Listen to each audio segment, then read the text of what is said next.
नमस्कार. आज 14 जानेवारी 2023 वार आहे शनिवार. लोकसत्ता आणि द हिंदू वृत्तपत्र विश्लेषणमध्ये आपलं स्वागत आहे. पहा, पहिली न्यूज अतिशय दुःखदायक आहे.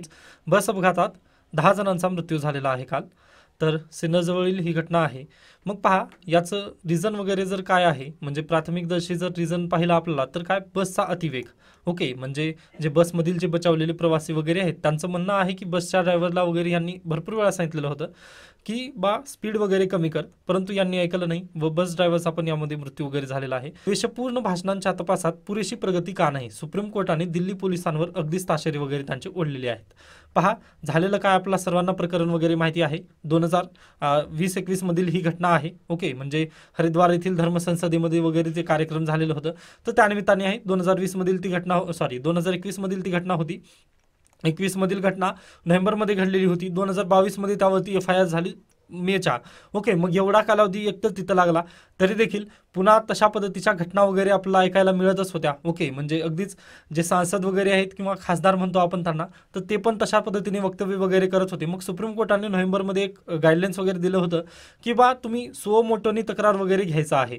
ओके, म्हणजे सो मोटो म्हणजे पोलिसांवर कोणी तक्रार वगैरे न केलं तरी म्हणजे स्वतःहून त्याबद्दल काय करायचं आहे, FIR वगैरे लिहून त्यांनी काय करायचं आहे, त्या ज्यांनी हेट स्पीच वगैरे समाजामध्ये घडवलेलं आहे त्यावरती डायरेक्टली तक्रार वगैरे स्वतःहून दाखल वगैरे तक्रार करायची होती व त्यांना अटक वगैरे करायचं असं सुप्रीम कोर्टाने डायरेक्टली म्हटलेलं होतं नोव्हेंबरमध्ये.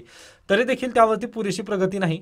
या निमित्ताने तुषार गांधी यांनी काय केलेलं आहे, सुप्रीम कोर्टात मध्ये परत एकदा अवमान याचिका वगैरे दाखल केली आहे. अवमान याचिका म्हणजेच काय, कंटेम्प्ट ऑफ कोर्ट. ओके, मग हे कंटेम्प्ट ऑफ कोर्ट झालेलं आहे. या निमित्ताने सुप्रीम कोर्ट काल परत एकदा भडकवलेलं आहे, हे आपलं इथं बेसिकली सांगता येतं. मग हे झालं कालचा थोडासा म्हणजे त्याचा भाग. ओके, की कशा पद्धतीने सुप्रीम कोर्टामध्ये याचिका वगैरे गेलेली होती. मग याच याचिकेवर बोलत असताना पहा, द्वेष पसरवणाऱ्या अँकरना आपण दूर करा असं डायरेक्टली सुप्रीम कोर्टाने गाईडलाईन्स वगैरे दिलेली आहे. पहा, तर ही डायरेक्टली एकदा पॅराग्राफ वाचून घेतो. वृत्तांकनांमधून द्वेष पसरवणाऱ्या निवेदकांना पडद्यावरून दूर केले पाहिजे अशी टिप्पणी दुसऱ्या एका सुनावणीमध्ये सर्वोच्च न्यायालयाने केली. न्यायमूर्ती KM जोसेफ, न्यायमूर्ती BV नागरत्ना यांच्या खंडपीठाने माध्यमे समाजामध्ये दरी निर्माण करू शकत नाहीत असे मत त्यांनी नोंदवले आहे. जस्टिस KM जोसेफ यांनी एक चांगलं वाक्य बोललेलं पहा, की freedom comes with responsibility. Okay, म्हणजे पहा, आपलं जे हे भेटलेलं आहे, म्हणजे आपलं जे स्वातंत्र्य वगैरे भेटलेलं आहे ते कशाच्या तरी रिस्पॉन्सिबिलिटीने वगैरे मिळालेलं आहे. आपल्याला काहीतरी रिस्पॉन्सिबिलिटी पण आलेली आहे. ओके, ज्या पद्धतीने इंदिरा गांधी यांनी काय केलेलं आहे, जे मूलभूत हक्क आहे त्यालाच लागून आपल्याला कर्तव्य पण जोडून दिली. अगदी त्याच बेसिसवर आपल्याला सांगता येते की आपलं एक आझादी जरी भेटली, आपल्याला स्वातंत्र्य जरी भेटलं तरी त्या स्वातंत्र्याचं कुठेतरी हे आहे, म्हणजे त्याच्यावरती रिस्पॉन्सिबिलिटी कुठेतरी आहे किंवा बंधन वगैरे आहे. हे आपल्याला समाजाने वगैरे जागृत करायला हवं किंवा आपल्याला समजायला हवं, हे आपलं इथं बेसिकली सांगता येतं. व यासोबतच पुढे गेल्यानंतर पहा, त्यांनी अगदीच हे पण म्हटलेले आहेत की जे TVचे अँकर्स वगैरे आहेत, ज्या पद्धतीने हे हेट स्पीच वगैरे पसरवत आहेत त्या अँकरना वगैरे दूर करायला हवं. ओके, मग पहा, या अँकरला दूर करायला हवं. यासोबतच त्यांनी पहा आणखीन एक म्हणजे 3 जागी आलेली आहे हीच बातमी, एकच बातमी 3 जागी आलेली आहे. त्यामुळे मी तिन्ही बातम्यांना एकत्र करण्याचा प्रयत्न करतोय. पहिली बातमी ते तुषार केसची सांगितलेली होती. त्यानंतर दुसरी बातमी हे जे अँकर्स वगैरे त्यांना डायरेक्टली हटवून टाका असं त्यांनी म्हटलेलं आहे. व तिसरी बातमी अशी आहे की पहा, सुप्रीम कोर्टाने डायरेक्टली म्हटलेलं आहे, जे पहा आता कोणतेही एखादी केस वगैरे जर घेतलं, आता सुशांत सिंग राजपूत यांची केस जरी घेतली किंवा अन्य जरी दुसरी केस वगैरे घेतली तुम्ही, तर त्या केसमध्ये जे मीडिया वगैरे आहेत काय करतात, ते मीडिया ट्रायल करतात. म्हणजे स्वतःच आपल्याला तशा पद्धतीने ते हवाबाजी वगैरे करतात किंवा तशा पद्धतीने आपल्याला सांगतात की हाच व्यक्ती वगैरे काय आहे, गुन्हेगार आहे, म्हणजे क्रिमिनल हाच व्यक्ती वगैरे आहे असं आपल्याला सांगतात. म्हणजे आपल्याला जर त्याचं उत्तम उदाहरण जर द्यायचं असेल म्हणजे अलीकडील, तर जे श्रद्धा वालकर हत्याकांड, त्या श्रद्धा वालकर हत्याकांडामध्ये ABP न्यूज म्हणा किंवा अन्य चॅनल्स वगैरे जे आहेत त्यांनी काय केलं होतं, डायरेक्टली जंगलमध्ये जाऊन फुटेज वगैरे तयार केली होती. म्हणजे जंगलमध्ये जाऊन आपल्याला तशा पद्धतीने ते हत्यारं वगैरे असा मर्डर वगैरे केला असं, म्हणजे त्या पद्धतीने त्यांनी आपल्याला पूर्ण हे करून दिलेलं होतं. म्हणजे आपल्या समोर तशा पद्धतीने त्यांनी ट्रायलच तयार केला होता, हे आपलं इथं बेसिकली सांगता येतं. मग यामुळे काय होतं पहा, यामुळे हे काय करत आहेत, जे मीडिया वगैरे आहे हे मीडिया स्वतःच ट्रायल करते. ओके, स्वतः ट्रायल करत आहेत. यामुळे काय होतं पहा, आता अगदीच भारतातील सर्व जनता वगैरे जी आहे ती शिक्षित नाही आहे. ओके, मग पहा मीडियाने तशा पद्धतीने ट्रायल वगैरे जर केलं तर त्यांना काय वाटतं की हे जे दाखवत आहे तेच खरं आहे. ओके, हे जे दाखवत आहे तेच खरं आहे, म्हणजे त्यांनी म्हणजे स्वतःहून ते रिसर्च वगैरे करायला बसत नाहीत. ओके, जोपर्यंत तुम्ही एमपीएससी आणि यूपीएससी मध्ये येत होता, म्हणजे येण्यापूर्वी, म्हणजे एमपीएससी आणि यूपीएससीची जेव्हा तयारी करणार होतात त्याच्यापूर्वीचं तुम्हीच पहा. ओके, तुमचं व्हर्जन फक्त याच्यापूर्वीचं पहा, म्हणजे जेव्हा तुम्ही अभ्यास चालू केला नव्हता तेव्हा तुम्हाला पण जे मीडिया वगैरे दाखवत आहेत तेच खरं वाटायचं. अगदी त्याच पद्धतीने त्यांना काय वाटतं, हेच खरं आहे व सुप्रीम कोर्ट खोटं आहे. कारण पहा, ज्या पद्धतीने आता जर एखादी वेळेस जर म्हणजे एखादी वेळेस आता जर पाहिलं आपण, म्हणजे इन केस, ओके, एक्सेप्शनल केसेसमध्ये वगैरे आपण धरू शकतो, एखाद्या केसमध्ये मीडियाने एखाद्या आरोपीला वगैरे दाखवलं की हाच आरोपी वगैरे आहे किंवा हाच गुन्हेगार वगैरे आहे, परंतु सुप्रीम कोर्टाने जर त्याला सोडून दिलं, ओके, सुप्रीम कोर्टाने म्हटलं किंवा हा अगदीच म्हणजे बेकसूर वगैरे आहे म्हणून त्याला जर सोडून दिलं, मग तेव्हा काय करतं समाज, सुप्रीम कोर्टावर काय करतं, ताशेरे ओढतं. अगदी तशा त्या पद्धतीची केस झाली होती. पहा, सुप्रीम कोर्टामध्ये तशा पद्धतीने झालेलं होतं. जे सुप्रीम कोर्टाचे सध्याला जे सरन्यायाधीश आहेत DY चंद्रचूड, त्यांच्या विरोधातच ट्विटरवर वगैरे काय झालेलं होतं, तर पोल वगैरे आलेला होता, म्हणजे सॉरी, ट्रेंड वगैरे चालू केलेलं होतं लोकांनी. तर त्यामुळे आपल्याला इथं बेसिकली सांगता येतं की सुप्रीम कोर्टाचाच अपमान वगैरे करायला लोक बसलेले आहेत, कारण मीडिया ट्रायल वगैरे त्याचा इफेक्ट तिकडे पडतो. त्यामुळे DY चंद्रचूड वगैरे तेव्हा पण त्यांनी म्हटलेलं होतं की मीडिया ट्रायलपासून वगैरे सावध राहायला हवं, परंतु तरी देखील अद्याप त्यावरती कोणतीही हे झालेलं नाही, म्हणजे गाईडलाईन्स वगैरे आले नाही. आता त्यांनी पहा आणखीन एक म्हटलेलं आहे की जे आता द हिंदू, त्यानंतर इंडियन एक्सप्रेस वगैरे जे न्यूजपेपर वगैरे आहेत यांच्यासाठी काय आहे पहा, एक म्हणजे त्यांचे काउन्सिल आहे. ओके, तशा पद्धतीने काउन्सिल मीडियाची नाही आहे. ओके, तुम्ही जर मीडियाचं एखादी चॅनल वगैरे जर काढलात, ओके, कोणतं पण चॅनल काढत ते देशात नंबर 1 आहे अशाच पद्धतीने त्यांनी सांगतील. ओके, म्हणजे सर्वात जास्त पाहिलं जाणारं चॅनल ABP नंबर 1 आहे, त्यानंतर झी मराठी आहे, असंच त्यांनी सांगतील. म्हणजे कोणतं चॅनल नंबर दुसऱ्या पद्धतीने नाहीच, सर्वजण चॅनल काय आहेत तर नंबर 1. म्हणजे काय त्यांचं मतलब कशाशी आहे, फक्त त्यांना TRPची मतलब आहे. ओके, मग पहा जर सर्वजण TRPसाठी जर काम करत असतील तर मग न्यूज दाखवण्याचं म्हणजे फ्रीडमचं वगैरे मतलबच काय आहे, किंवा प्रोपोगंडा न्यूज वगैरे हे सध्याला चालू आहेत, हेच आपलं बेसिकली सुप्रीम कोर्टाचं इथं म्हणणं आहे. ओके, त्यामुळे सुप्रीम कोर्टाने सरकारला परत एकदा गाईडलाईन्स वगैरे जारी करण्यासंबंधी सूचना वगैरे दिलेल्या आहेत. परंतु पाहूयात आता जे गव्हर्नमेंट आहे ते कशा पद्धतीने कार्य वगैरे करेल. ओके, कारण पहा, डायरेक्टली यांनी तर म्हटलेलं आहे की जे चॅनल्सवाले वगैरे आहेत किंवा जे अँकर वगैरे आहेत जे हेट स्पीच वगैरे पसरवत आहेत, म्हणजे हिंदू मुस्लिम डिबेट घेणं किंवा त्या बदल्यात, म्हणजे अशा पद्धतीने आता तुम्हाला तरी समजून आलेलं असेल म्हणजे कशा पद्धतीने ते डिबेट वगैरे होतात. ओके, तर ते डिबेटवर वगैरे जे अँकर वगैरे आहेत त्यांना तुम्ही हकलून द्या, असंच त्यांनी डायरेक्टली म्हटलेलं आहे. मग आता जे गव्हर्नमेंट ऑफ इंडिया काय करेल हे आपलं बेसिकली पाहायचं आहे. ओके, तर ही अशा पद्धतीची न्यूज होती. त्यानंतर नेक्स्ट न्यूजकडे जाऊयात आपण. रॅपिडो बाईक टॅक्सी सेवा थांबवण्याचा आदेश. पहा, हायकोर्टाने हे आदेश वगैरे दिलेले आहेत. तर पहा, जे रॅपिडो बाईक आहे यांनी काय केलं होतं, म्हणजे यांनी टॅक्सी वगैरे जी आहे, ओला उबेर सारखी ही पण रॅपिडो ही कंपनी आहे, यांनी पण महाराष्ट्रामध्ये त्यानंतर भारतामध्ये जे हे आहे म्हणजे टॅक्सीची वगैरे सुविधा वगैरे प्रोव्हाइड करण्याचा यांनी प्लॅन केला होता. मग यांनी महाराष्ट्र सरकारकडे MH कडे काय केलं होतं, परवानगीसाठी परमिशन वगैरे मागितली होती, परंतु महाराष्ट्र गव्हर्नमेंटने त्यावरती परवानगी दिली नव्हती. ओके, परवानगी दिली नव्हती तरी देखील यांनी काय केलं होतं, ही बाईक टॅक्सी वगैरे त्यांनी चालू केलेली होती.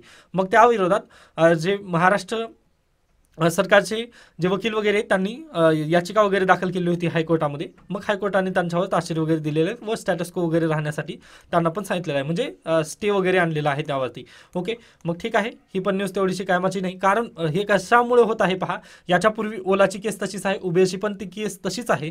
याचं कारण काय आहे, महाराष्ट्र गव्हर्नमेंटमध्ये किंवा भारतामध्ये पण अशा पद्धतीच्या संबंधित गाईडलाईन्स वगैरे सध्याला नाहीत, हा प्रॉब्लेम आहे. ओके, म्हणजे काय, कायदे कानून आपल्याकडे सध्याला त्याबद्दल अस्तित्वातच नाही आहेत. ओके, मग पहा, कायदे वगैरे करायला हवे होते, परंतु काय होतं तुम्हाला पण माहिती आहे, विधानसभेचं जेव्हा अधिवेशन वगैरे चालू होतं तेव्हा आपल्याकडे अगदीच जे महत्त्वाच्या समस्या वगैरे असतात, आता हे पण समस्याच होती ना, म्हणजे ओला उबेर यामधून जे क्राईम वगैरे वाढत आहे त्याला कुठेतरी रोखण्यात वगैरे यावं, यासाठी आपल्याला कायद्यांची वगैरे गरज आहे.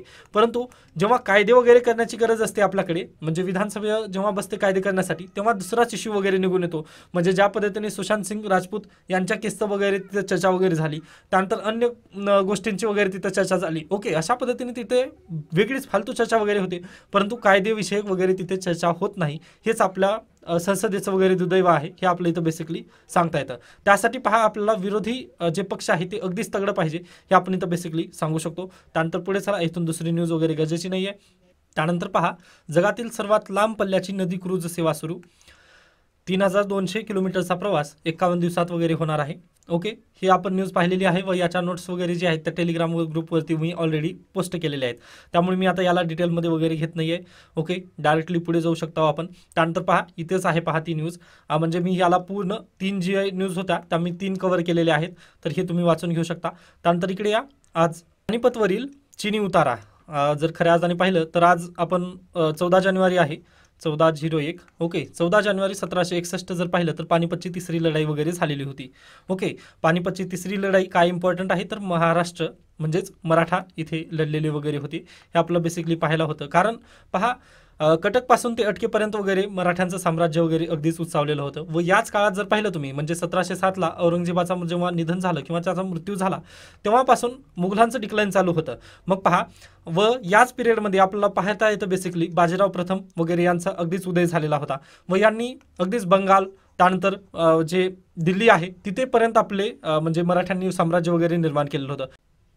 व त्या बेसिसवर पहा, मग जेव्हा अहमदशहा अब्दाली भारताकडे वगैरे कूच करत होता त्यावेळेसच म्हणजे भारताला प्रोटेक्शन देण्यासाठी मराठा इथून तिथपर्यंत गेलेले होते. हे आपलं इथं बेसिकली सांगता येतं.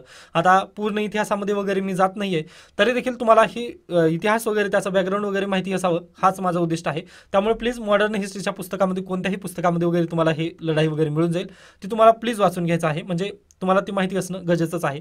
त्यानंतर पहा, शनिवारचे संपादकीय, यातून काही गरजेचं नाही. म्हणजे RRR या ज्या मूवीमधील जे गाणं वगैरे आहे नाटू नाटू, त्याला जे पुरस्कार वगैरे भेटला त्यानिमित्ताने आहे.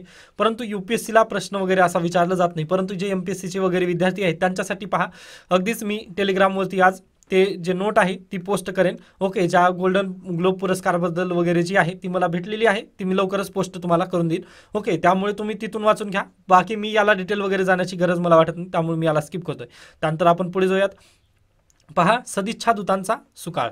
ओके, म्हणजे इथे राहून इथल्या अवस्थेला तोंड देत संघर्ष करणाऱ्या आणि अडचणींमधून मार्ग काढत विकासाची कास धरणाऱ्या भारतीयांचं कौतुक राहिलं बाजूलाच, हा देश सोडून जाऊ पाहणाऱ्यांना सरकार गोंजारतं हा विरोधाभासच आहे. म्हणजे पहा, इथे हा भारत देश आहे, या भारतात राहून ओके, या भारतामध्येच राहून भारताचा विकास वगैरे करण्यासाठी झगडत असणाऱ्या देशांना म्हणजे झगडत असणाऱ्यांना आपण तेवढा मान देत नाही असं लेखकांचं मत आहे. परंतु या भारताच्या बाहेर गेलेल्या लोकांना आपण जास्त मान देतो, असंच आपलं इथं बेसिकली या विरोधाभास वगैरे आपल्या इथं पाहायला मिळतं. मग पहा, मग आता हे लेख जो आहे तो कशा संदर्भात आलेला आहे तर प्रवासी भारतीय दिवस या संदर्भात आलेला आहे. मग आता त्याचं थोडंसं विश्लेषण वगैरे आपण करणार आहोत. तर पाहूयात. तर पहा, अटल बिहारी वाजपेयी यांची संकल्पना होती प्रवासी भारतीय दिवस. हा कशामुळे साजरा वगैरे केला जातो तर मोहनदास करमचंद गांधी म्हणजेच आपले राष्ट्रपिता दक्षिण आफ्रिकेतून ज्या दिवशी भारतात परतले तो दिवस म्हणजे 9 जानेवारी. मग हाच दिवस आपण प्रवासी भारतीय दिवस म्हणून साजरा केला जातो. मग पहा, हा दिवस अगदीच 2023 मध्ये पण साजरा केला. मग या निमित्ताने या दिवशी बोलत असताना निर्मला सीतारामन यांनी एक बोलून गेला शब्द, ते म्हणजे रेमिटन्स. रेमिटन्सवर त्यांनी अगदीच भरभरून म्हणजे आपल्याला चांगलं भेटत आहे वगैरे अशा पद्धतीने त्यांनी सांगितलं. मग पहा, गेल्या एका वर्षात या प्रवासी भारतीयांना मायदेशात म्हणजे अर्थातच भारतात जवळपास $10,000 कोटी इतकी अबब रक्कम मिळाली. म्हणजे किती? $10,000 कोटी. ओके, $10,000 कोटी एवढी रक्कम रेमिटन्स या स्वरूपात भारताला मिळालेली आहे, हे तुम्ही लक्षात घ्या. व ही जी रक्कम आहे ती 12% जास्त आहे. म्हणजेच त्या आधीच्या वर्षांत म्हणजे 2021 साली भारतात किती आले होते तर $8,900 कोटी व हे $10,000 कोटी 2022 मध्ये व 2021 मध्ये 8,900 कोटी एवढी आलेली आहे. व ही रक्कम 12% वगैरे वाढलेली आहे. रिमिटन्स आहे हे. ओके, मग आता रिमिटन्स काय आहे हे पहिले सुरुवातीला आपण पाहूयात. तर पहा, हा भारत आहे. ओके, भारताच्या बाहेर जर गेलं तर अमेरिका आहे, त्यानंतर इकडे ब्रिटन वगैरे आहे. हे दोनच कंट्रीज मी वगैरे घेतो. त्यानंतर सेंट्रल एशिया पण आहेत, म्हणजे अरब वगैरे कंट्रीज आहेत. त्याबद्दल आता थोडंसं नकाशा कठीण आहे, त्यामुळे मी यांना फक्त दोघांना याचं सांगण्याचा प्रयत्न करतोय. तर पहा, काय होतं बेसिकली, एखादा व्यक्ती जातो अमेरिकेत व तिथे म्हणजे हा त्याचं कुटुंब तर भारतातच राहणार आहे. ओके, हा भारतातलं कुटुंब आहे व त्यातील एक विद्यार्थी असू द्यात किंवा एखादा करता वगैरे पुरुष आहे, तो गेला अमेरिकेमध्ये.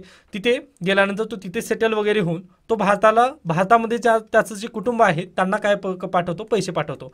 ओके, कारण खर्च वगैरे करायला पैसे जर लागतातच ना, अगदी त्या पद्धतीने तो खर्च वगैरे त्यांना पाठवत असतो.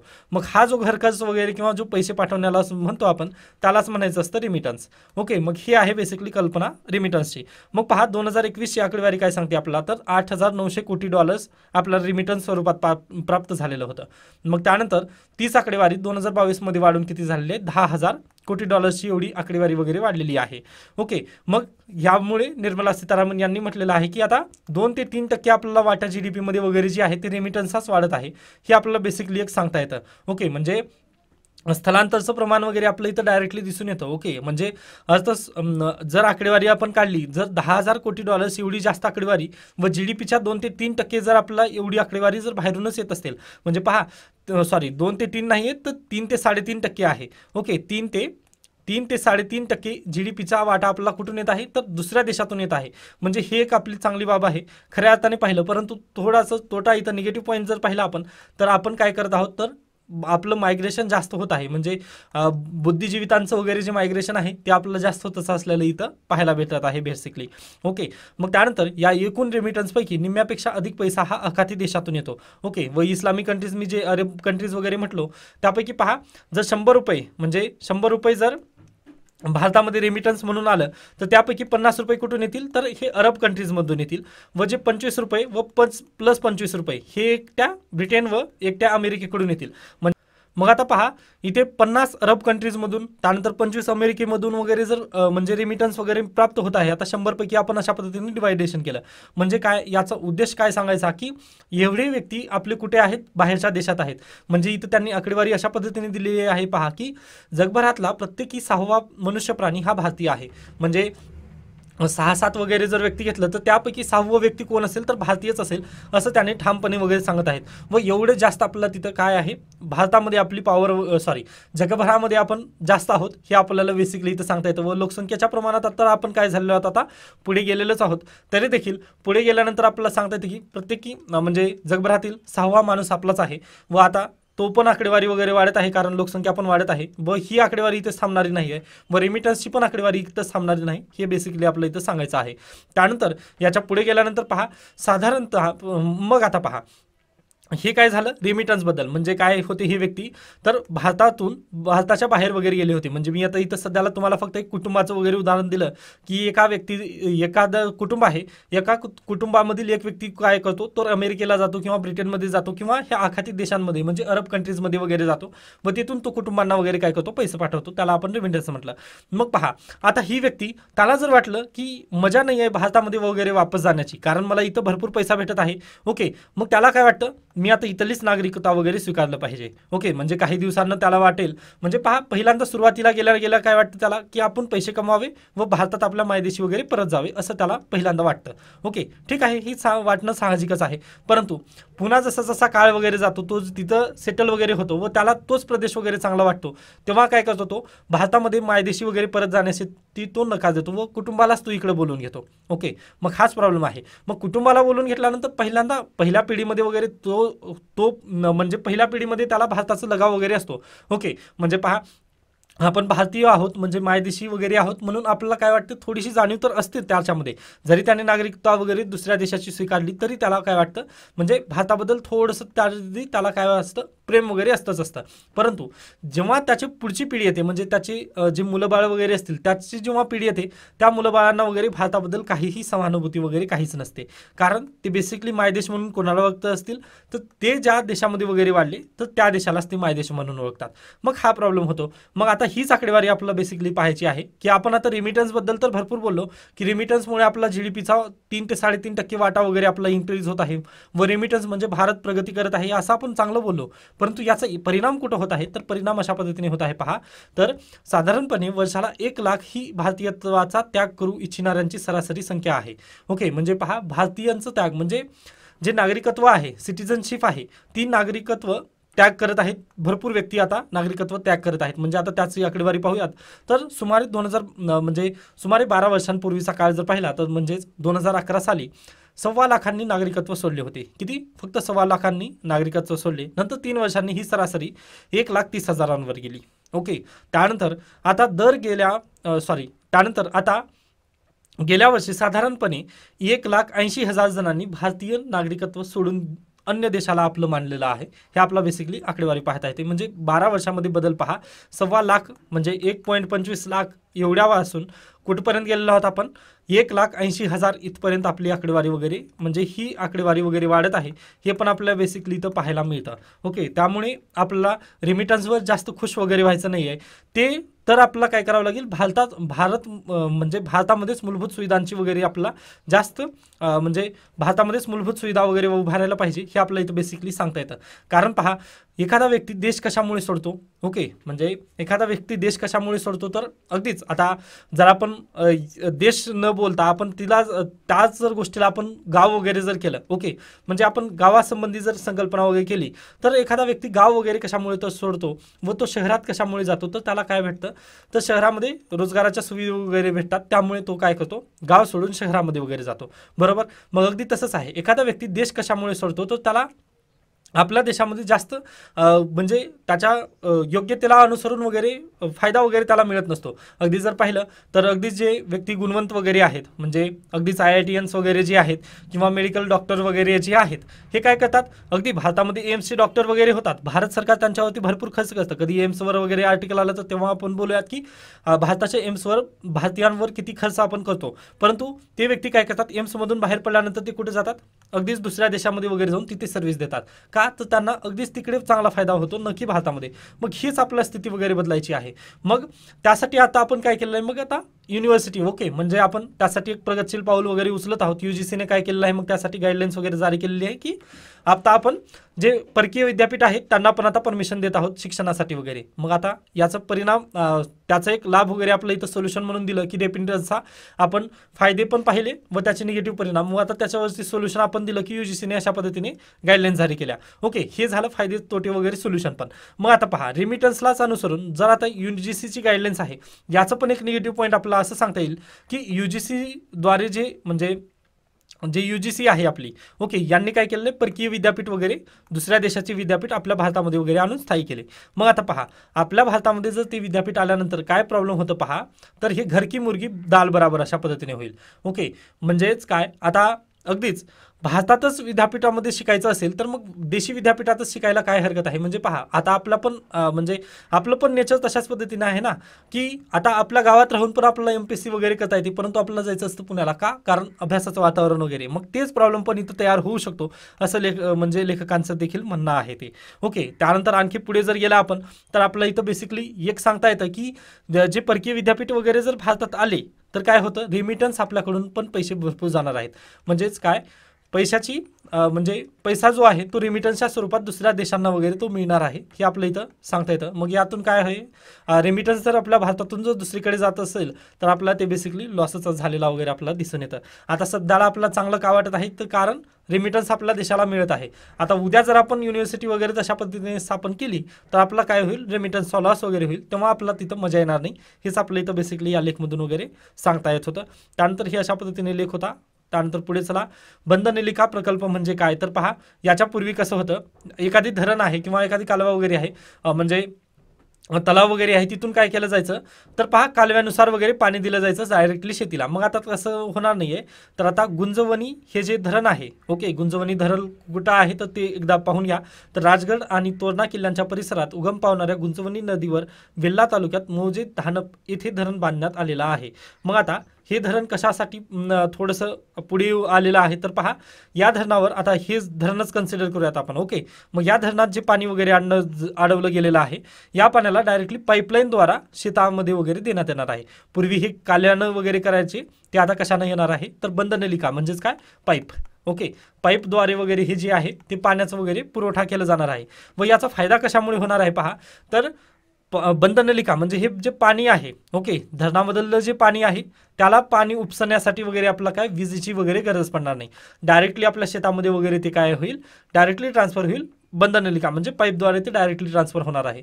मग ही एक चांगली बाब आहे. यामुळे काय होईल, विजेचा वगैरे लॉस जो आहे किंवा विजेवरचा जो खर्च वगैरे आहे तो कमी होईल, हे आपलं इथं बेसिकली सांगता येतो. त्यामुळे काय होतं, तर शेतकऱ्यांचं पण इथं फायदाच आहे आपलं इथं बेसिकली, म्हणजे हे आपलं इथं प्रलोभन वगैरे त्याचं सांगता येईल. ओके, त्यानंतर पुढे चला, इथून दुसरी न्यूज वगैरे गरजेची नाही. त्यानंतर पहा, तृणधान्य दिनासाठी सुकाणू समिती पौष्टिक तृणधान्य दिवस म्हणून 14 जानेवारी म्हणजेच जो मकर संक्रांतीचा दिवस आहे तो साजरा केला जाणार आहे व हा दरवर्षी वगैरे साजरा केला जाणार आहे हे आपलं बेसिकली सांगायचं आहे। व संयुक्त राष्ट्र संघटनेने 2023 ही वर्ष आंतरराष्ट्रीय पौष्टिक तृणधान्य वर्ष म्हणून साजरी करण्याचं ठरवलेलं आहे व त्यासाठीचे जे नोट्स आहेत ते ऑलरेडी आपल्या वेबसाईटवरती आहेत। पहा 2 दिवस झाल्यानंतर भेटत आहोत आपण, तसं समजू नका की वेबसाईटवरती वगैरे काही नोट्स वगैरे नाहीत, तर पहा 2 दिवस काहीच न्यूज नव्हत्या त्यामुळे मी वेबसाईटवरती टाकलेलं नाही आहे। आता 2 दिवसानंतर आपण परत एकदा वेबसाईट चालू करत आहोत, त्यामुळे प्लीज सर्वांनी वेबसाईटवरती वगैरे भेट देऊ शकता, तिथे नोट्स आहेत हे तृणधान्य संबंधीच्या। ओके, त्यानंतर पुढे चला, इथून दुसरी न्यूज वगैरे गरजेची नाही। ओके, त्यानंतर चतुरंग। तर अशा पद्धतीने आजचं लोकसत्ता वृत्तपत्र इथे संपतं। त्यानंतर आपण सुरुवात करूयात आजचं द हिंदूमधील ही पहिली न्यूज मी घेतलेली आहे त्यामुळे मी याला स्किप करतोय। त्यानंतर आणखीन इकडे आहे वाटतंय। त्यानंतर पहा, जोशीमठ सँक बाय 5.4 cm इन 12 दिवस सेज इस्रो रिपोर्ट। पहा, इस्रोचे जे सॅटेलाईट वगैरे आहेत, आता ती सॅटेलाईटचं वगैरे नाव इथं दिलेलं आहे पण ते आपल्यासाठी गरजेचं नाही आहे।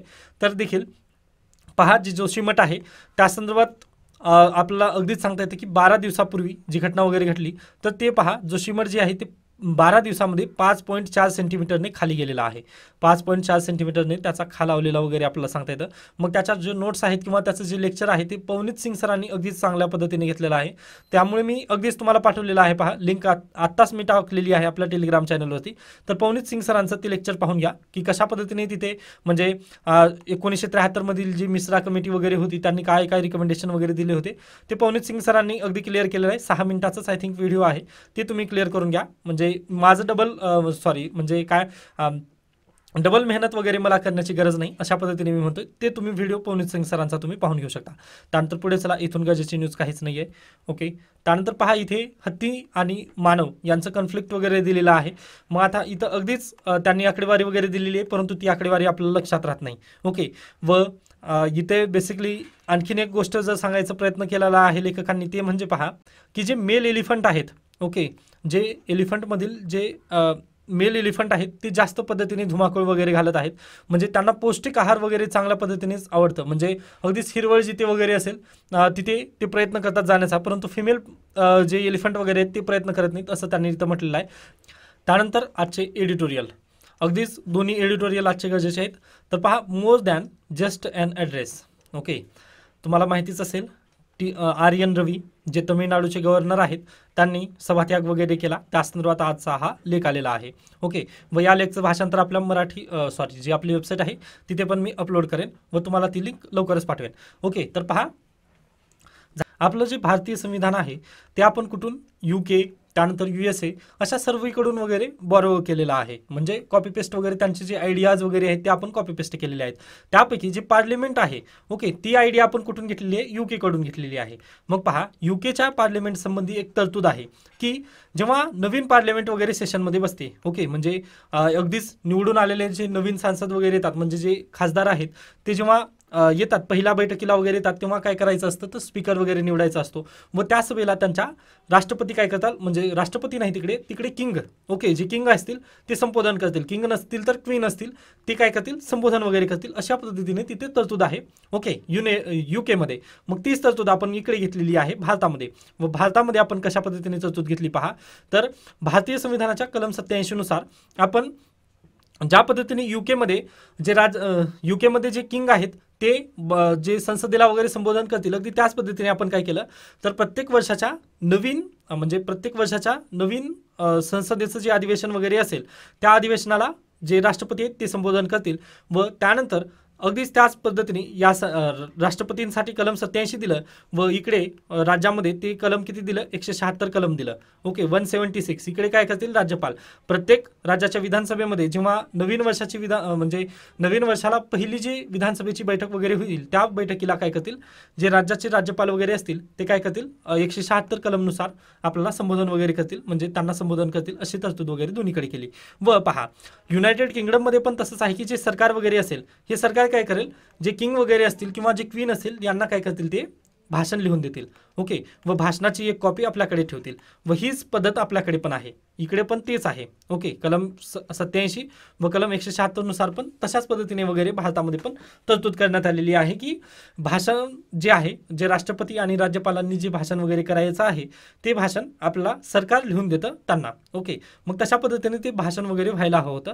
परंतु प्रॉब्लेम काय झाला, जे तमिळनाडूचे जे गव्हर्नर वगैरे आहेत यांना तमिळनाडू सरकारने म्हणजे स्टॅलिन यांनी काही दिलं, ते भाषण वगैरे लिहून दिलेलं होतं आर रवी यांना, परंतु रवी यांनी ते भाषण वगैरे वाचलं नाही किंवा ते मुद्दे वगैरे गाळले.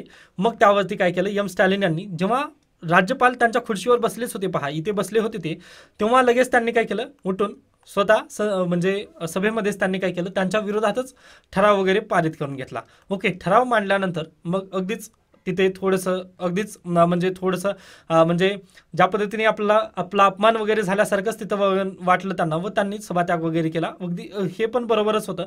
परंतु जर खऱ्या अर्थाने पाहिलं तर आता यांची कॉन्स्टिट्युशनॅलिटी म्हणजे पहा, जे राज्यपाल वगैरे आहेत यांनी जे सरकार वगैरे भाषण लिहून देतात तेच भाषण वगैरे करावं का, असं तरतूद आहे का, किंवा त्याबद्दल सुप्रीम कोर्ट किंवा हायकोर्टाने काही तरतुदी वगैरे केल्या आहेत किंवा इंटरप्रिटेशन वगैरे दिलेलं आहे का, तर ते पाहणार आहोत बेसिकली. आता हे झालं बॅकग्राऊंड. आता आपण पाहूयात आता अशा पद्धतीची काही तरतूद आहे का, तर अगदीच आहे. तर पाहूयात. तर पहा, it is the government to blame not the president and it is open to whom honourable members to criticise or condemn government because there is some such statement in it which they disapproved of. Okay, म्हणजे पहा, जवाहरलाल नेहरू यांनी February 22, 1960 मध्ये संविधानमध्ये संसदेमध्ये बोलत असताना त्यांनी एक वाक्य बोलून गेले की जे प्रेसिडेंट वगैरे असतील, ओके, म्हणजे अगदीच तेव्हा आपण प्रेसिडेंटनी वगैरे भाषण केलेलं असेल तर त्या संदर्भातच त्यांनी म्हटलेले होते जवाहरलाल नेहरू यांनी की संसदेमध्ये प्रेसिडेंट जेव्हा भाषण करतील तेव्हा त्यांनी सरकारने जे लिहून दिलेलं आहे तेच वाचायला हवं.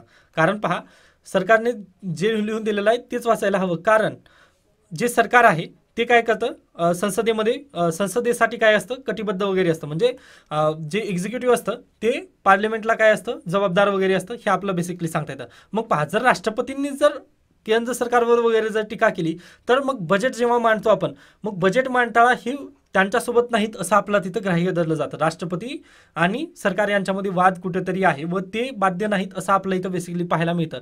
त्यामुळे जवाहरलाल नेहरू यांनी पण म्हटलेलं होतं की जे राष्ट्रपती आहेत, ओके, राष्ट्रपतींनी सरकारने जे भाषण लिहून दिलेलं आहे तेच भाषण वगैरे वाचावं. कारण पहा, सरकारला क्रिटिसाइज करण्यासाठी संसदेमध्ये चर्चा त्यावरतीच होते. ओके, व संसदेमधील जे म्हणजे जे खासदार वगैरे त्यांनी त्यावरती चर्चा करणारच आहेत व त्याविषयी आम्ही तिथे जबाबदारीने उत्तरं पण त्यांची देऊ असं त्यांनी म्हटलेलं होतं.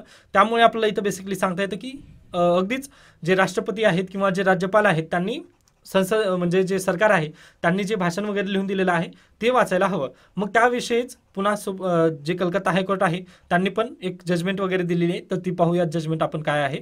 तर पहा, the Calcutta high court while interpreting the article in Syed Abdul Mansar Habidullah, okay, Syed Abdul Mansoor Habidullah versus the speaker of West Bengal legislative assembly 1966ची केस आहे. पहिल्यांदा 1960चं जजमेंट घेतलं आपण, म्हणजे जजमेंट नव्हतं ते, जवाहरलाल नेहरू यांची स्टेटमेंट घेतली. त्यानंतर 1966 मधील कलकत्ता हायकोर्टाचं स्टेटमेंट आहे. पहा, राष्ट्रपतींचं जे भाषण आहे संसदेमध्ये व जे राज्यपालांचं भाषण आहे विधानसभेमध्ये हे फक्त एक आयडियल आहे. ओके, म्हणजे एक आयडियल कंडिशननुसार वगैरे त्यांना करण्यात येतं किंवा एक आपण एक फॉर्मॅलिटी म्हणून वगैरे त्याला करतो. मग पहा, आता मी काय म्हटलं की हे एक फॉर्मॅलिटी म्हणूनच तुम्ही कंप्लीट करा असं त्यांनी कलकत्ता हायकोर्टाने वगैरे म्हटलं. परंतु याच्या पुढे जाऊन देखील कलकत्ता हायकोर्टाने एक म्हटलेलं आहे आपल्याला की फक्त हे फॉर्मॅलिटी म्हणून वगैरे घेऊ नका. कारण पहा, याच्या पुढे गेल्यानंतर जे बजेटमध्ये क्रिटिसिझम येणार आहे, त्यानंतर लेजिस्लेटिव्ह डिबेटमध्ये वगैरे जे क्रिटिसिझम येणार आहे त्यासाठी आपल्याला जबाबदेही म्हणून देखील याचा उपयोग होतो. त्यामुळे याचं भाषण वगैरे जे आहे ते करावंच लागतं व हे गरजेचंच आहे असं त्यांनी म्हटलेलं आहे. ओके, व हे अगदीच आपल्याला भारतीय संविधानाने आर्टिकल 87 आणि 176 मध्ये दिलेलं आहे. त्यामुळे हे भाषण जे आहे ते करणं गरजेचंच आहे. हे आपलं इथं बेसिकली कलकत्ता हायकोर्टाने पण त्यावरती मोहर लावलेली आहे. ओके, त्यानंतर आपण पुढे गेल्यानंतर पहा, संविधान सभेच्या डिबेटमध्ये आपला प्रोफेसर के.टी. शहा यांनी प्रपोज केलेलं होतं एक अमेंडमेंट. आर्टिकल 87 मध्ये एक अमेंडमेंट त्यांनी प्रपोज केलेलं होतं की पहा, गिव्हिंग डिस्क्रिशन टू प्रेसिडेंट, म्हणजे पहा प्रेसिडेंटला आपण डिस्क्रिप्शन म्हणजे त्यांच्या विवेकावर आपण अधिकार वगैरे देऊयात की त्यांना जे भाषण वगैरे करायचं ते भाषण वगैरे संसदेमध्ये येऊन करू द्या असं त्यांनी म्हटलेलं होतं की टी शहा यांनी. मग त्यावरती पहा डायरेक्टली डॉक्टर बाबासाहेब आंबेडकर यांनी 87 आर्टिकलचं जे अमेंडमेंट आहे त्याला रिजेक्ट करत त्यांनी काय म्हटले होते पहा, pointed out that the president under the article 86 had the right to address either house or both the houses of parliament together and parliament had to assemble for its purpose. मग पहा doctor Babasaheb Ambedkar यांनी म्हटलं की article 87 ला जर amendment केलं तर article 86चं महत्त्व कमी होईल. आर्टिकल 86 मध्ये आपला काय सांगण्यात आलेलं आहे तर जे राष्ट्रपती असतील त्यांनी काय करायचं आहे, संसदेचं अधिवेशन वगैरे बोलवायचं आहे. ओके, मग यासोबतच पहा संसदेचं एक तर जॉईंट अधिवेशन बोलू शकतील किंवा फक्त म्हणजे डायरेक्टली लोकसभेचं किंवा राज्यसभेचं असं परमनंट अधिवेशन वगैरे ते बोलवू शकतील. व अधिवेशन बोलवण्याचा मुख्य हेतू काय असतो तर चर्चा करणे असतो. ओके, मग चर्चा करणे हा जर हेतू असेल तर आपण डायरेक्टली आर्टिकल 86 ला तर ऑलरेडी चर्चेसाठी वगैरे बोलवत आहोत. मग परत एकदा जर आपण आर्टिकल 87 मध्ये जर विवेकाधिकार वगैरे जर त्यांना देत असू मग चर्चेचा अधिकार म्हणजे हे देण्याचं 86चं महत्त्व कमी होईल तिथे. ओके, यामुळे काय म्हटले डॉक्टर बाबासाहेब आंबेडकर यांनी की 86चं महत्त्व वगैरे कमी होईल त्यामुळे 87 ला तसंच राहू द्यात. व पहा सरकार जे आहे ते संसदेला जबाबदेही आहे म्हणजे सरकारला संसदेमध्ये उत्तरं द्यावीच लागतात. मग पहा राष्ट्रपती जर येऊन जर चर्चा वगैरे केली म्हणजे राष्ट्रपती जर येऊन आर्टिकल 87 नुसार वगैरे जर तिथं मत वगैरे जर मांडत बसले विवेकानुसार तर ते चुकीचं होईल. कारण पहा अगदीच बजेट जर पाहिलं आपण तर बजेट कोणाच्या परमिशनने येणार आहे तर राष्ट्रपतीच्याच परमिशनने येणार आहे. मग हे सर्व डिसमेंटल वगैरे होईल असं डॉक्टर बाबासाहेब आंबेडकर यांनी इथं म्हटलं. त्यामुळे त्यांनी अगदीच 86 पण व 175 याची जे आर्टिकल आहेत यांचं महत्त्व वगैरे कमी होऊ नये यासाठी आर्टिकल 87 आणि 176 या दोन्हींची ती स्थिती वगैरे राहावी असंच त्यांनी वगैरे पुढे सुचवलेलं होतं. मग त्यानंतर article 361 of the constitution gives the governor complete immunity from any legal action because our founding fathers hoped that governors would maintain the highest standard of rectify the proportion. Okay, मग पहा त्यानंतर पुढे गेल्यानंतर आपल्याला सांगता येतं जी रवीची केस वगैरे जी झाली मग यानुसार आपल्याला अगदीच बेसिकली जर पाहिलं तर आर्टिकल 361 वगैरे जे आहे त्यानुसार आपले जे गव्हर्नर वगैरे जे असतील यांना आपण काय केलं आहे इम्युनिटी दिलेली आहे, कॉन्स्टिट्युशनल इम्युनिटी. मग तरी देखील आपल्याला हे जे केसेस वगैरे जे आहेत ते कशामुळे वाढत वगैरे आहेत हे म्हणजे बेसिकली आपल्या इथं पाहायचं आहे. तर पहा जर महाराष्ट्राचा इश्यू जर घेतला आपण तर अर्ली मॉर्निंग शपथ वगैरे होते म्हणजे कोणाला पण हे अगदीच वाटतं की कुठेतरी जे राज्यपाल वगैरे जे राज्यपालांना आपण 361 मधील जी इम्युनिटी वगैरे दिलेली आहे ती कुठेतरी चुकीची आहे असंच आपल्याला प्रत्येकाला वाटत आहे. कारण पहा अगदीच भगतसिंग कोश्यारी यांचं उदाहरण आपल्याला तर भरपूर वेळाच देता येईल परंतु आता सध्याला ते शांत आहेत कारण महाराष्ट्रामध्ये बीजेपीची सत्ता आहे. ओके, मग याच्यापूर्वी जर पाहिलं आपण उद्धव ठाकरे यांचं सरकार जेव्हा होतं तर त्याच्यापूर्वीचं जर म्हणजे 2019ची केस आहे ती तर अगदी उठल्या रामपर्यंत आपला काय तिथं शपथविधी वगैरे होते हे आपलं इथं बेसिकली चुकीचं वगैरे आहे. आता तिथं 2-3 उदाहरण दिलेली आहेत मी हायलाईट पण केलं नाही त्याला कारण ते तुम्हाला माहिती आहेत व ते तुम्ही जगला आहात यामुळे मी त्याला स्किप करतोय.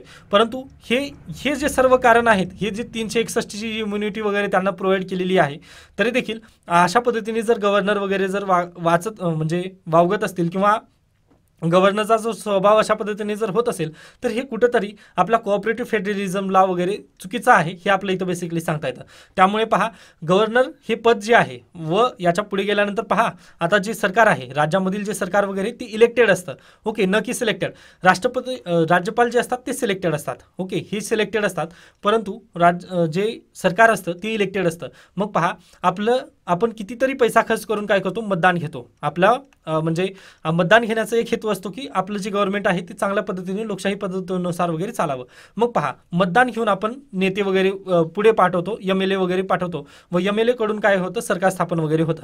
ओके, मग हे इलेक्शनचं महत्त्व वगैरे आहेच आपल्याकडे. मग जर अशा पद्धतीने जे इलेक्टेड रिप्रेझेंटेटिव्ह आहेत आपले ओके जर इलेक्टेड रिप्रेझेंटेटिव्ह तिथे जाऊन जर सरकार चालवत असतील व त्या सरकारमध्ये जर बाधा आणत असतील हे सिलेक्टेड कॅन्डिडेट तर हे अगदीच कोऑपरेटिव्ह फेडरलिझमला वगैरे चुकीचं आहे.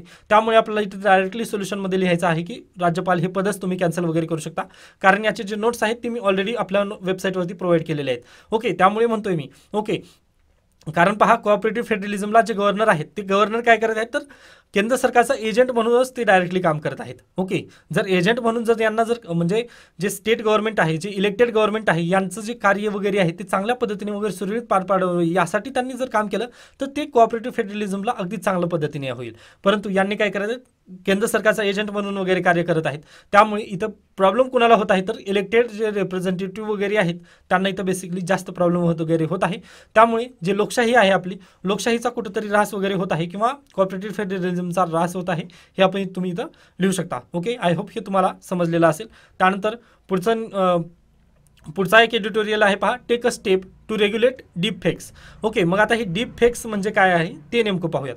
तर पहा, आपल्याकडे सर्वांना माहिती आहे आर्टिफिशियल इंटेलिजन्स, त्यानंतर मशीन लर्निंग यानुसार काय होतं पहा. ओके, किंवा तुम्ही पिक्सार्ट हे ॲप्लिकेशन सर्वांनी यूज केलेलं असाल. ओके, यामध्ये कटआउट वगैरे जर करायचं असेल म्हणजे अशा पद्धतीने एडिटिंग वगैरे करतात. हे सर्वांना म्हणजे जवळचं उदाहरण घेतोय तुमच्या सर्वांच्या जवळचं. ओके, कटआउट करत असताना काय करतं, तुम्ही फक्त या चेहऱ्याला जर सिलेक्ट केला तर ते सर्व चेहरा वगैरे सिलेक्ट करतं ऑटोमॅटिकली. मग ह्यालाच काय म्हणतो आपण, आर्टिफिशियल इंटेलिजन्स किंवा मशीन लर्निंग. मग पहा, याच बेसिसचा वापर कशा पद्धतीने होत आहे आता, तर चुकीच्या मार्गावर याचा उपयोग जास्त पद्धतीने होत आहे, ही इथं त्यासाठी लेख आलेला आहे. ओके, तर चुकीच्या मार्गावर चुकीचा उपयोग कशा पद्धतीने होत आहे ते पाहून घ्या. तर पहा, याचे 3 इश्यू वगैरे त्यांनी लेखकांनी वगैरे दिलेले आहेत. पहिला इश्यू आहे पहा, since they are complaining deep fake videos can be used to spread misinformation and propaganda. मग पहा, अशा पद्धतीने चेहरा वगैरे आपण कटआउट केला.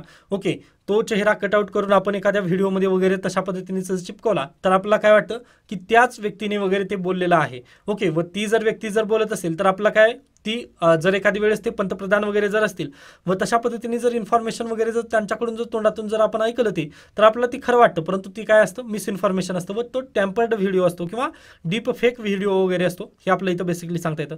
मग तो एक इश्यू झाला. त्यानंतर सेकंड इश्यू काय आहे पहा, there has been a history of using deep fakes of to depict someone in compromising and embarrassing situation, deepfake pornographic material of celebrities. म्हणजे पहा, आता आपल्याकडे सेलिब्रिटीज वगैरे आहेत भारतामध्ये, बॉलिवूड वगैरे आहे. मग यांचे काय होतात पहा, तर डीपफेक अशा पद्धतीने ह्या मशीन लर्निंग आणि आर्टिफिशियल इंटेलिजन्सचा वगैरे वापर करून यांचे पॉर्नोग्राफिक वगैरे व्हिडिओज वगैरे तयार केले जातात व त्यांची इमेज वगैरे खराब केली जाते. त्यानंतर थर्ड जो इश्यू आहे तो आहे deepfake have been used for financial fraud. व याचाच वापर आपण काय करू शकतो, म्हणजे करू शकायचं नाही, परंतु याचा उपयोग अशा पद्धतीने होतोय की जे फ्रॉड होतात. ओके, तर जे फायनान्शियल फ्रॉड म्हणजे अगदीच एखाद्याला, आता आपला फेसबुकवर पण तशा पद्धतीने होतच ना, म्हणजे एखाद्याला मेसेज वगैरे पाठवलं जातं की अगदीच मला पैशाची वगैरे गरज आहे त्यामुळे मला पैसे वगैरे पाठव. ओके, म्हणजे तो जर तुमच्या नातेवाईकातलं वगैरे जर असेल तर त्याचं अकाउंट वगैरे हॅक केलं जातं अगदी त्या पद्धतीने. मग तसा व्हिडिओ वगैरे रिलीज केला जातो डीपफेक आर्टिफिशियल इंटेलिजन्स वगैरे वापरून, व त्यातून काय केलं जातात, हे म्हणजे फायनान्शियल फ्रॉड वगैरे तयार केलं जातं. ओके, मग हे काय आहे बेसिकली, तर हे आर्टिफिशियल इंटेलिजन्स आणि जे मशीन लर्निंग आहे याचा दुरुपयोग वगैरे तो होत आहे. मग आपण या दुरुपयोगाला वगैरे रोखू कसं काय शकत नाही, तर भारतामध्ये काय सध्याला कायदाच नाही आहे. ओके, आत्ताच आपण चर्चा केली होती कशा संदर्भात, तर अगदीच हेट स्पीच संबंधात वगैरे, तर तिथे पण म्हणत असताना आपण हेच म्हटलं की कायदा वगैरे तयार करता आलं नाही आपल्याला भारताला. मग त्या कायद्याचं इथं आपलं तेच बेसिकली पाहायचं आहे की कायदा नसल्यामुळे आपलं इथं एवढे मोठे वगैरे प्रॉब्लेम वगैरे होत आहेत. मग पहा, आणखी याच्या पुढे गेल्यानंतर, आता हे यांनी फक्त 3 इश्यू दिलेले आहेत. मग याच्या पुढे गेल्यानंतर पहा, आणखीन एक इश्यू जो येतो तो म्हणजेच आपलं जे पुढल्या वर्षी 2024 मध्ये इलेक्शन होणार आहे, जनरल इलेक्शन होणार आहेत. मग जनरल इलेक्शनमध्ये पण या सिच्युएशनचा वगैरे फायदा केला जाऊ शकतो असं लेखकाचं वगैरे मत आहे, कारण तैवानमध्ये वगैरे तसं होत आहे. ओके, व याचं उदाहरण आपल्याला जास्त जायचं नाही लांब. ओके, एम्सचा डाटा वगैरे चोरीला गेलेला आहे. ओके, एम्सचा डाटा चोरीला गेल्यानंतर आपल्याला बेसिकली सांगता येतं की हे कोणी केलेलं आहे, तर चायनाने केलेलं आहे. व इथं काय म्हटलं आहे, आपल्या रॅन्समवेअर अटॅकनुसार 200 कोटी वगैरे त्यांनी माहितलेली होती. ओके, मग अशाच पद्धतीने तिथं पण 2024च्या इलेक्शनमध्ये पण आपल्याला याचं धोका आहे, हेच बेसिकली सांगायचं आहे. यासाठीच पहा, कारण तायवान कुठं आहे, तर चायनाला लागूनच आहे. ओके, मग म्हणजे चायनाचाच तो पार्ट आहे असं चायनाला वाटतं, त्यामुळे त्यांनी काय केलेलं आहे, तर पहा तैवानने यांनी काय केलेलं आहे, तर त्या विरोधात त्यांनी काय केलं, कायदा तयार केलेला आहे. ओके, पण भारतामध्ये तो कायदा वगैरे तयार झाला नाहीये. त्यासाठीच लेखक म्हणतात की भारताला पण त्याची गरज आहे, कारण चायना आपला पण दुश्मन आहे. म्हणजे तशा पद्धतीने जर पाहिलं तर थोडंसं दुश्मन आहे, परंतु खालचीच एक न्यूज आहे, चायनासोबत आपला व्यापार जास्त वाढलेला आहे. म्हणजे विरोधाभासच आहे ते दोन्ही पण गोष्टी जर पाहिल्या तर. परंतु अशा पद्धतीने होऊ शकतं की म्हणजे 2024च्या जनरल इलेक्शनमध्ये वगैरे एखाद्याची इमेज वगैरे खराब करण्यासाठी हे डीप फेकचा वगैरे वापर सर्रास वगैरे केला जाऊ जाऊ शकतो हे आपल्या इथं बेसिकली पाहायला येतं. मग यांनी इथं भरभरून सोल्युशन वगैरे दिले ते आपल्या वेबसाईटवर वगैरे तुम्ही वाचून घेऊ शकता. ओके, मग आता आपल्याकडे नीड फॉर लेजिस्लेशनची गरज कशामुळे आहे तर पहा, आपल्याकडे जे कायदा आहे IT ॲक्ट 2000 जो आहे, त्यानंतर त्यामधील जे सेक्शन 500 वगैरे आहे, यामध्ये फक्त एखाद्याची जर इमेज वगैरे खराब होत असेल तर त्यासाठी आपण कायदे वगैरे केलेले आहेत. त्यानंतर सेक्शन 67 आणि 67A जे आहे ते मिसइन्फॉर्मेशनसाठी वगैरे दिलेलं आहे. ओके, मग हे 2-3च कायदे वगैरे आहेत. मग पहा, एकच गोष्टीवरून आपण पूर्ण जग वगैरे जिंकू शकत नाही, म्हणजे एकाच कायद्यावरून आपल्याला जग जिंकता येत नाही, हे लेखकाचं बेसिकली इथं म्हणणं आहे. त्यामुळे आपल्याला नेमक्या कायद्याची वगैरे गरज आहे, हेच बेसिकली त्यातून एक म्हणजे उदाहरण वगैरे घ्यायचं आहे. ओके, त्यानंतर जर पाहिलं आपण तर एक उदाहरण त्यांनी दिलेलं आहे 2022 मध्ये, मार्च 2022 मध्ये युक्रेन प्रेसिडेंट झेलेन्स्की जे आहेत यांचं पण एक व्हिडिओ व्हायरल झालेलं होतं, डीपफेक्टद्वारे तयार केलेलं होतं रशियाने. ओके, कसं तयार केलं होतं पहा, तर त्यांनी डायरेक्टली जे सोल्जर वगैरे आहेत त्यांना म्हणत होते की म्हणजे सरेंडर करा, अशा पद्धतीने त्यांनी आदेश वगैरे त्या व्हिडिओमध्ये देत होते. मग हे व्हिडिओ कशाचं होतं तर डीप फेक वगैरे तयार केलेलं होतं. मग असाच दुरुपयोग वगैरे होऊ नये यासाठी आपल्याला कायद्याची वगैरे गरज आहे, हे तुम्हाला म्हणजे माहिती असायला हवं. ओके, आता याबद्दल आणखी गव्हर्नमेंटचं वगैरे स्टँड काही नाही आहे, त्यामुळे आपण इथंच थांबूयात. ओके, जर गव्हर्नमेंटचा स्टँड वगैरे जर आला तर आपल्या इथं काय जास्त वगैरे एडिटोरियल वगैरे वाचावे लागतील, मग तेव्हा आपलं सोल्युशन वगैरे तयार करता येतं. आता फक्त हे एक सोल्युशन म्हणून आपण तिथं सांगू शकतो की जे आर्बिटर म्हणजे अटॅक वगैरे होत आहेत, म्हणजे भारताच्या विविध संस्थेवर वगैरे जे सायबर हल्ले वगैरे होत आहेत त्याला आपला सोल्युशन वगैरे देण्यासाठी याचा वगैरे वापर करू शकतो. यासाठी आपण हे सोल्युशन वगैरे पाहिलेलं आहे. त्यानंतर आपण पुढे जाऊ शकतो, इथून दुसरी न्यूज गरजेची नाही. त्यानंतर पहा, जोशीमठ संदर्भात तुम्हाला एक व्हिडिओ पाहण्यासाठी मी ऑलरेडी सांगितलेलं आहे, त्यामुळे ते तुम्ही पाहून घ्यायचं आहे. त्यानंतर बजेट सेशन 31 जानेवारीपासून चालू होणार आहे. मग तिथे आपण राहिलेली चर्चा वगैरे मृणाल सर घेणार आहेत तिकडून. ओके, म्हणजे हे जे इथे नाही, पुढे या, इथून पण गरजेची न्यूज नाही आहे पहा. हां, इथे पहा, जे ट्रेड डेफिसिट वगैरे आहे ते आपल्याला कुठून मृणाल सर कव्हर करतील, इकॉनॉमिक सर्वेचा व्हिडिओ वगैरे त्यांचं पाहायचं आहे. ओके, म्हणजे त्यांनी अगदीच बेस्टरित्या वगैरे कव्हर करतील, त्यामुळे आपण तिकडेच त्यांचेच लेक्चर वगैरे करणार आहोत. तर त्यानंतर पुढे गेल्यानंतर क्रीडा न्यूज आहेत. तर अशा पद्धतीने आजचं लोकसत्ता आणि द हिंदू वृत्तपत्र इथे संपतं. याबाबत काही शंका, काही सजेशन असतील तर तुम्ही नक्की मला सांगू शकता. धन्यवाद.